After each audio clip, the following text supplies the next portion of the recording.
Hello everyone and welcome back to another day of the Very Green Lockdown, where I am telling you some useful tips to do around the home to help the environment.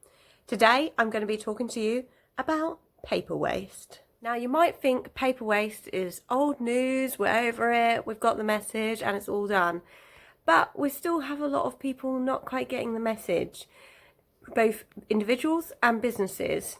Every year, everyone in the UK uses on average 4.48 trees in paper waste, and 40% of the UK still use paper as one of their forms of communication with others. Over the past week, in getting ready for this video, I've received this much junk mail through the door. So businesses still aren't getting it either. So firstly, it's worth mentioning some obvious stuff you can do to go paperless. For example, utility bills and bank statements. There's no need to be getting those as paper copies anymore. They're easily obtainable through your banking app and through online portals. So no need for any of that.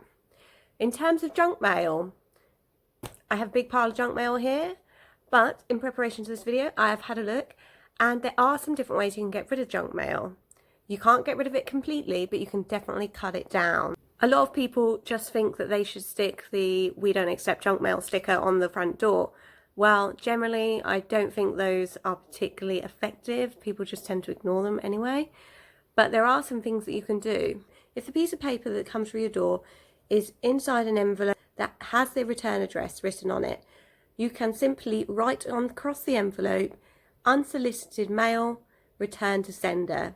Stick it back in the post box for free, and it will get sent back to the sender, who will also have to pay the postage on that, and are very likely, as a result, to take your name off their list. So that can be quite effective. Another thing you can do, register your name and address on the mail preference service. I had a look and did this, and it was really easy. It took like 5 minutes, less than that. And it basically means that when a company is going to do direct marketing, meaning that they are collecting a big list of names and addresses for people to do a post out for, if they're a responsible company, then they will use the mail preference service to pull out your name and address if you're registered on there. So another option. If you live in the UK, you can also contact Royal Mail on their website and sign up to their opt-out service, which stops you from getting any unaddressed mail from Royal Mail postmen.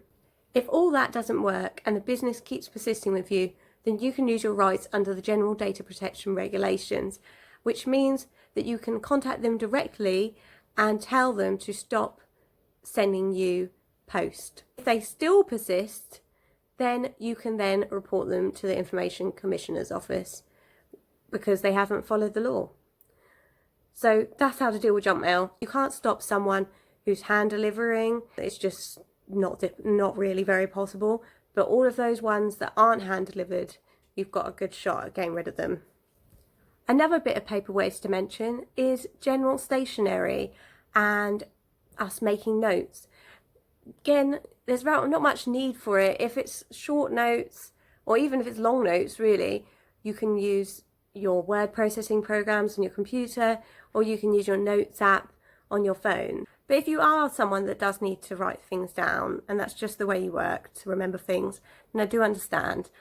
And so I would suggest that you make extra effort to buy your notebooks and stationery from sustainable sources, from sustainable stores, and always attempt to buy recycled paper. It's also important to try and print stuff as little as you possibly can. I don't even have a printer anymore, and I think it's probably a positive thing because it means I have to make that extra effort not to use paper. Last part of paper waste I'm going to mention is actually around gifting and greeting cards. Apparently, us British are well known for being strange when it comes to greeting cards, because we'll send a Christmas card or a birthday card to someone even if we're going to see them in real life or going to speak to them on the phone, etc., on the day. And apparently that's quite uncommon across Europe. They don't waste their money on cards if they're going to see the person anyway and just tell them. And so for a while now, I'm quite happy to receive a card and I very much appreciate it. But for a while, I haven't been sending them out. because I just rather just make the effort to say happy birthday to someone or say Merry Christmas, and just tell them myself. However, I know that people are keen on cards. So again, it's thinking about how you can buy a card in a bit more of a sustainable way, and not just your regular card that's going to have had a negative impact on the environment. So we could look at recycled cards, but there are some other cards which you may not know about. And there's a picture here. And these cards are made with recycled paper and then also integrated with wildflower seeds. So you can give someone a card for their birthday, and then when their birthday's over, they can take the card out to the garden, pour water over it, and it will become wildflower seedlings.